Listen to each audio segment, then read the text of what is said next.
एक बार गौतम बुद्ध के पास एक स्त्री आई और विलाप करने लगी कि सांप के काटने से उसके पुत्र की मृत्यु हो गई है। स्त्री अपने इकलौते पुत्र को जीवित कराने के लिए बार बार उनसे विनती कर रही थी। बुद्धदेव ने उससे प्रश्न किया, क्या तुम नहीं जानती कि इस संसार में जो भी जन्म लेता है उसका एक दिन अंत होना निश्चित है? उस स्त्री ने कहा, हाँ अच्छी तरह जानती हूँ, मगर आप बहुत पहुँचे हुए महात्मा हैं और आपसे इतना समर्थ हैं कि आप मेरे पुत्र को जीवित कर सकते हैं, इसीलिए मैं आपसे याचना कर रही हूँ। मेरा वह बेटा मेरा एक संतान था, मैं आपसे उसकी जीवन की आस लेकर आपके पास आई हूँ, मगर आप तो मुझे उपदेश दे रहे हैं यदि आप उससे जीवित नहीं कर सकते तो कृपया साफ साफ बता दे। बुद्धदेव ने जान लिया कि पुत्र वियोग में शोक मगर इस स्त्री को कठिन है। उन्होंने कहा, ठीक है, मैं तेरे पुत्र के लिए प्रभु से प्रार्थना करता हूँ,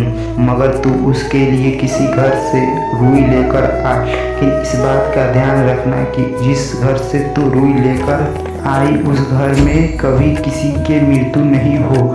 स्त्री के मन में आशा का संचार हुआ। उसने सोचा कि रुई तो आसानी से प्राप्त हो जाएगी, लेकिन वह जिस घर में जाती वहाँ यही पा मिलता कि उस घर में किसी न किसी की मृत्यु अवश्य हुई है।